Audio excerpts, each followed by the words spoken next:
Kasus mafia tanah masih terus terjadi dan merugikan masyarakat. Upaya pemberantasan praktik mafia tanah di Indonesia masih belum maksimal meskipun pemerintah telah membentuk Satgas Anti Mafia Tanah. Kuat dugaan adanya praktik mafia tanah disinyalir melibatkan orang dalam Kementerian Agraria dan Tata Ruang atau Badan Pertanahan Nasional. Untuk membahasnya lebih dalam kita sudah terhubung melalui sambungan Zoom dengan Dirjen Penanganan Sengketa dan Konflik Pertanahan Kementerian ATR BPN Agus Wijayanto. Selamat sore Pak Agus. Selamat sore Mbak. Ada anggota Panja Mafia Tanah Komisi 2 DPR RI, Rifki Nizami Karsayuda. Selamat sore Bang Rifki. Selamat sore, Assalamualaikum. Waalaikumsalam warahmatullahi wabarakatuh. Saya mau ke Pak Agus terlebih dahulu. Pak Agus, persoalan mafia tanah ini terus merajalela bahwa apa yang terjadi dengan Nirina Zubir kemarin dan juga sebelumnya terjadi juga pada keluarga Dino Patijalal itu hanya merupakan puncak gunung es. Meskipun sudah dibentuk Satgas Anti Mafia Tanah, kenapa kemudian sulit sekali memberantasnya Pak Agus?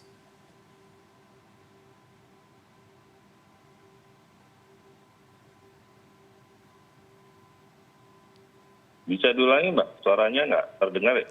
Oke, Pak Agus, apakah bisa mendengar suara saya? Ya, sekarang terdengar. Oke, Pak Agus, persoalan mafia tanah ini terus merajalela. Kasus yang terjadi pada Nirina Zubir dan keluarga Dino Patijalal adalah merupakan puncak gunung es. Meskipun sudah dibentuk Satgas Anti Mafia Tanah, kenapa kemudian sulit sekali memberantasnya Pak Agus? Ya, Mbak, jadi mungkin pernah kita dengar ada gium ubi societas ibi ius, gitu ya, di mana ada masyarakat, di situ ada hukum. Di situ ada hukum karena di situ ada sengketa. Kita juga pernah dengar dari Platus homo homini lupus, jadi manusia serigala bagi manusia yang lain. Artinya di mana ada masyarakat, di situ ada sengketa, ada kejahatan. Jadi memang kejahatan itu akan selalu ada. Jadi kalau kita memberantas gitu ya, mungkin sampai tuntas nggak bisa karena dia selalu ada. Tapi bagaimana kita mengurangi dan kita melakukan pencegahan. Nah, kita sebagaimana Pak Menteri sampaikan, untuk memberantas mafia tanah, kita sudah melakukan kerjasama dengan Polri, Kejaksaan, dan juga tentu di bawah pengawasan dari Komisi 2 DPR, dalam hal ini Panja Mafia Tanah. Kita juga berkoordinasi dengan Komisi Yudisial di dalam pengawasan peradilan dan KPK. Jadi, tapi memang namanya mafia tanah ini kan dia bekerja tidak sendiri, gitu ya, sehingga dan seolah-olah ini wajar, gitu ya. Meskipun kemudian diketahui setelah terjadi ada ketidakwajaran. Dalam hal kita ketahui ini, kita laksanakan penanganan secara optimal. Tetapi yang lebih utama, Mbak, menurut saya juga, bagaimana kita melakukan pencegahan supaya ini tidak terjadi, gitu kan? Bagaimana kita melakukan pencegahan? Dan itu hanya bisa dilakukan, tidak bisa oleh BPN sendiri, masyarakat, kemudian PPAT, juga BPN dan pihak-pihak lain yang berkepentingan, misalnya masyarakat, gitu ya, bagaimana mereka memanfaatkan tanahnya. Jangan dibiarkan tanah yang dimilikinya itu tidak dimanfaatkan, kosong, telantar. Inilah sasaran-sasaran juga dari mafia tanah. Kemudian jangan juga mudah menyerahkan sertifikat itu pada pihak lain. Dan kalau dia memberi kuasa, juga harus dibaca betul. Apakah benar-benar kuasa itu yang diberikan sesuai dengan maksudnya. Pak Agus, saya harus potong di situ. Anda lebih banyak menyerahkan juga kepada masyarakat bahwa masyarakat tidak boleh menelantarkan asetnya, kemudian masyarakat tidak boleh gampang percaya. Tapi yang saya ingin tanya, di internal Kementerian ATR BPN ada yang bermasalah, itu kenapa kemudian sulit sekali diberantas? Pertanyaan saya itu yang belum Anda jawab, Pak Agus. Ya, tentu saya nanti akan sampai sana. Jadi masyarakat, kemudian PPAT juga BPN. Nah, BPN ini kita berbenah terus, Mbak. Jadi terhadap pegawai oknum yang ada di dalam, itu kalau kita ada pengaduan, inspektorat turun, Mbak. Dan apabila diketahui ada keterlibatan, tentu kemudian ini diberikan sanksi, mulai dari pemberhentian, kemudian sampai dengan penurunan pangkat dan sampai teguran sesuai dengan keterlibatannya. Oke, oke. Dan Ya. kita juga terus memperbaiki sistem kok. Kita Ya. lakukan digitalisasi. Nanti kita akan bahas ke sistem Pak soal digitalisasi informasi itu nanti kita akan bahas ke situ. Tapi saya harus ke DPR terlebih dahulu. Bang Rifki, dari Komisi 2 tadi Pak Agus mengatakan bahwa sudah ada pembenahan di internal BPN dan ada pesan-pesan yang kemudian harus disampaikan kepada masyarakat terutama soal bagaimana menjaga aset-asetnya dan tidak lengah menyerahkan sertifikatnya. Dan sudah ada kerjasama yang dilakukan oleh BPN dan juga aparat penegak hukum dengan membentuk Satgas Anti Mafia Tanah. Tapi dari Komisi 2 menilai apakah kemudian langkah-langkah ini seolah masih tidak berdaya melawan mafia-mafia tanah yang terus berkeliaran terutama Satgas Anti Mafia Tanah, Bang Rifki? Ya, secara konstitusional ketika DPR membentuk panitia kerja mafia tanah, itu berarti DPR menganggap persoalan ini adalah persoalan yang sangat serius. Oke. Dan belum mampu diselesaikan melalui cara-cara reguler yang ada di Kementerian ATR BPN. Karena Kementerian ATR BPN itu adalah mitra kerja dari kami, Komisi 2 DPR RI.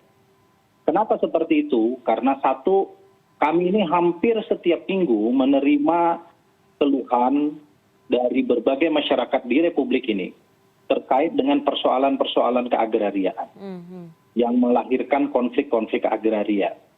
Dan karena itu kemudian Komisi 2 DPR RI melalui kewenangan konstitusional pengawasannya mengikhtiarkan pembentukan panja. Apa yang kami temukan, Nana, dari pembentukan panja ini sampai dengan berjalan saat ini? Satu, memang kita punya kelemahan yang paling serius dalam sistem autentifikasi dan verifikasi terkait dengan kepemilikan lahan. Ini negara hampir merdeka 80 tahun, tapi persoalan ini adalah persoalan klasik yang belum bisa kita selesaikan.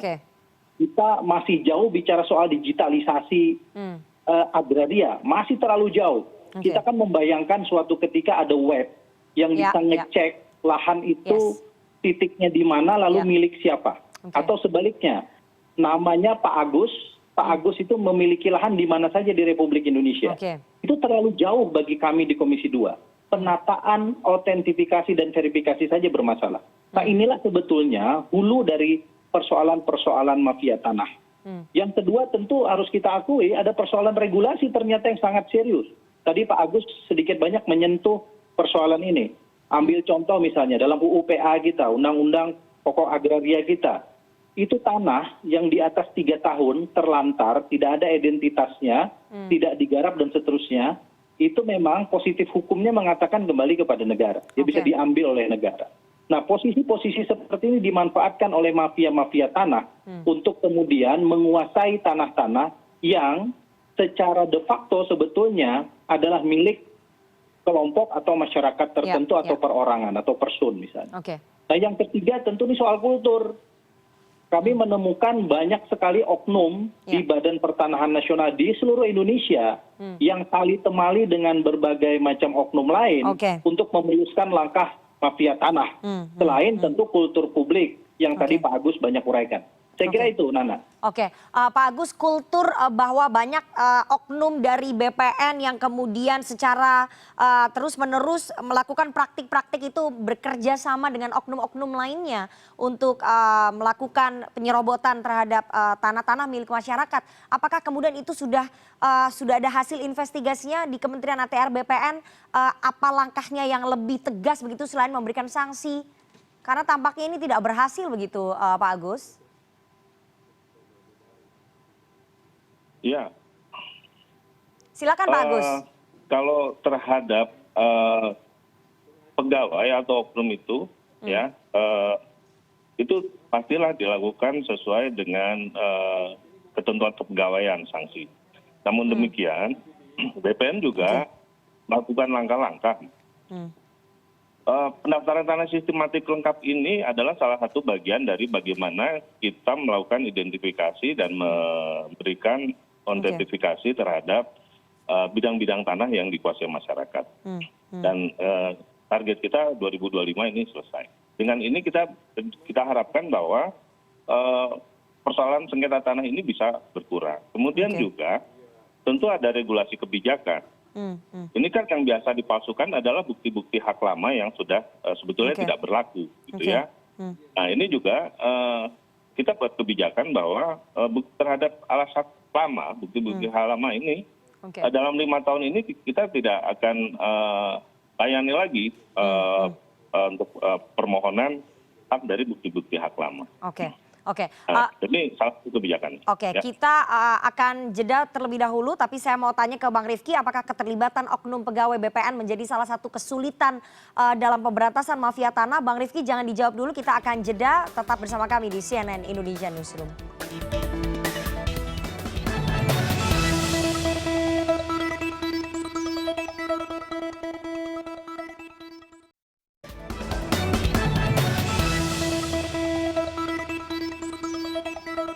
Anda masih bersama kami di CNN Indonesia Newsroom dan kita akan lanjutkan perbincangan kita dengan 2 orang narasumber. Bang Rifki, saya akan langsung bertanya ke Anda, apakah kemudian banyaknya oknum yang bermain mata di internal BPN ini kemudian mempersulit pemberantasan mafia tanah, dan apakah kemudian Kementerian ATR dan juga BPN gagal membersihkan para oknum-oknum nakal ini di internal kementeriannya, Bang Rifki?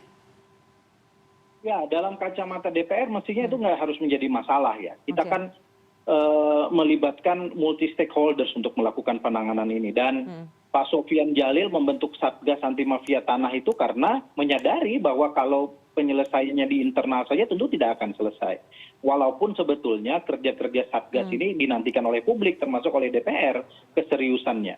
Nah, kenapa BPN itu menjadi sangat sentris ya dalam konteks mafia tanah? Karena BPN itu memegang data. Kalau kemudian ada sengketa ke pengadilan misalnya dalam proses pidana misalnya atau administrasi, BPN itu adalah saksi yang kemudian ditanya dalam proses hukum itu yang mana yang otentik, yang mana yang tidak. Padahal bisa saja proses dalam tanda kutip pemalsuan autentifikasi itu melibatkan BPN itu sendiri. Dalam hal ini adalah oknum-oknum dari BPN. Sehingga kemudian membersihkan oknum-oknum ini itu menjadi kerja bangsa ini sebetulnya. Bukan hanya kerja Kementerian ATR BPN, karena mereka pasti tidak bekerja sendirian. Mereka juga bersama-sama dengan kepentingan-kepentingan lain yang akan menikmati proses pengambil alihan lahan atau tanah secara ilegal ini. Yang terutama di perkotaan misalnya, itu asetnya harganya sangat mahal, atau di tempat-tempat lain menguasai ribuan bahkan ratusan ribu hektar untuk kemudian digunakan untuk kepentingan-kepentingan ekonomi tertentu gitu. Nah, sehingga kemudian ini PR bangsa menurut pandangan Komisi 2 DPR RI, dan karena itu kami tidak main-main melaksanakan panja mafia tanah ini untuk membenahi dan memperbaiki semua. Jadi ini bukan untuk menyalahkan BPN, Bang Agus. Kami dengan Bang Agus ini mitra kerja yang baik. Kami punya niat yang sama untuk memperbaiki persoalan ini. Dan karena punya niat yang sama, maka sesuai dengan kewenangan konstitusional yang kami miliki, kami gunakan panja ini dalam rangka ikhtiar itu. Oke, Pak Agus, sejauh ini berapa banyak sebetulnya pegawai BPN yang kemudian terindikasi bermain mata menjadi oknum mafia tanah, dan seberapa sulit sebetulnya memberantas oknum-oknum nakal ini di kementerian Anda, Pak Agus? Sejauh ini sudah lebih dari 100 ya, mungkin ada 120 yang sudah kita lakukan pemeriksaan dan kemudian sudah dijatuhi hukuman juga, Mbak.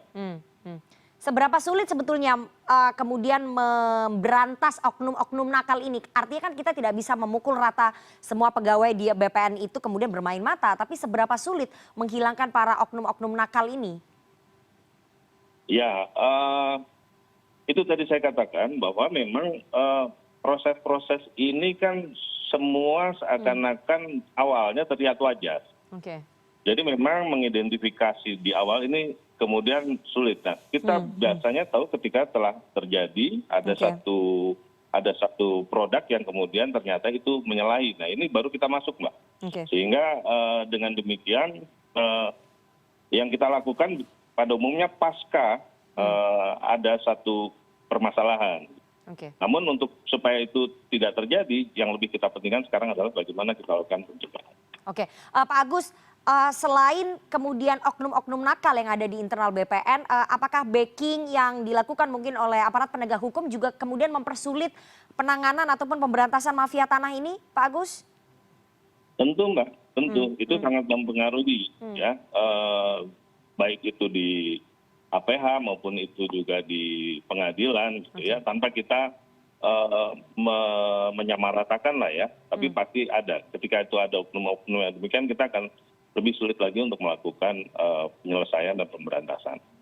Oke, Bang Rifki, tadi sudah diakui oleh Pak Agus bahwa sangat sulit kalau misalnya memang ada backing dari APH, aparat penegak hukum. Padahal kita tahu sudah ada surat perjanjian kerjasama ataupun kerjasama antara Kementerian ATR BPN, kemudian Polri begitu ya, untuk membentuk Satgas Anti Mafia Tanah. Tapi kenyataannya di lapangan masih banyak kemudian aparat penegak hukum yang menjadi backing bersama dengan oknum di BPN untuk melakukan penyerobotan aset begitu. Komisi 2 melihatnya juga faktor backing penegak hukum ini menjadi masalah krusial, Bang Rifki?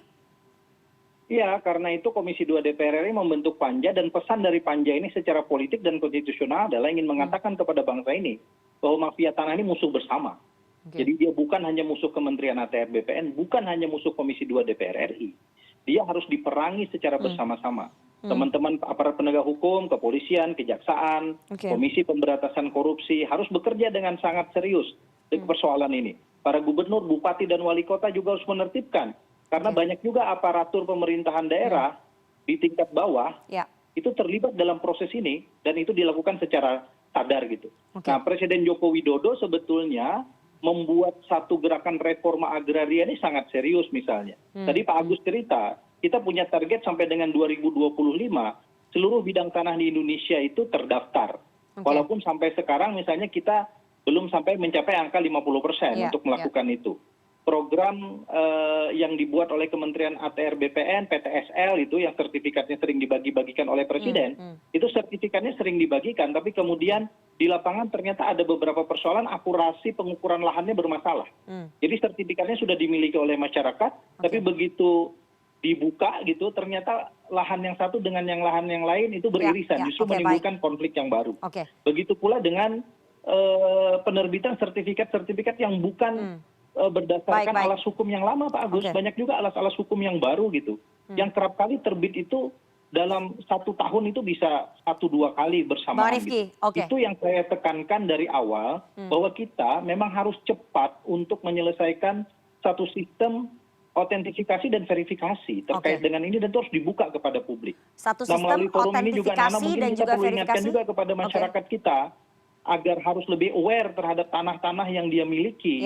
Gitu. Untuk lebih sering ngecek sebetulnya tanah itu apakah masih dia miliki dengan sempurna atau tidak. Bang Rifki. Gitu. Yang kedua yang tidak kalah penting, kalau ada persoalan buka kepada publik. Termasuk teman-teman notaris gitu, yang secara profesi mereka bersentuhan langsung dengan urusan-urusan ini, yang banyak mengeluh juga kepada Komisi 2 DPR RI. Jangan ke Komisi 2 DPR RI mengeluh, tapi pada sisi yang lain, dia bersekongkol dengan para mafia tanah ini untuk melakukan memuluskan kegiatan-kegiatan ekonominya, berkedok profesi. Bang Rifki, saya harus potong, waktu kita tidak banyak. Teman-teman saya banyak notaris. Jadi saya himbau juga ini teman-teman notaris untuk menjadi bagian dari pemberantasan mafia tanah di Indonesia. Ya, waktu kita sudah habis. Saya ingin jawaban dari Anda singkat saja. Apakah setelah ini Panja Mafia Tanah DPR RI akan memanggil Menteri ATR BPN Sofyan Djalil dan Kapolri? Singkat saja, Bang. Menteri ATR BPN pasti kami panggil, Kapolri kami harus minta izin pimpinan sesuai dengan tatip, karena Kapolri adalah mitra kerja Komisi 3 DPR RI. Baik, kita tunggu nanti bagaimana Panja Mafia Tanah kemudian duduk bersama dengan Menteri ATR BPN dan juga aparat penegak hukum untuk bisa menyelesaikan konflik mafia-mafia tanah ini, dan kita tunggu gebrakan dari Kementerian ATR BPN untuk bisa memberantas mafia-mafia tanah yang sudah semakin meresahkan masyarakat. Terima kasih 2 orang narasumber yang sudah bergabung sore hari ini. Ada Bapak Agus Wijayanto, Dirjen dari PSKP Kementerian ATR BPN, dan Rifki Nizami Karsayuda, anggota Panja Mafia Tanah Komisi 2 DPR RI. Terima kasih sekali Bapak-Bapak, selamat sore dan salam sehat. Assalamualaikum.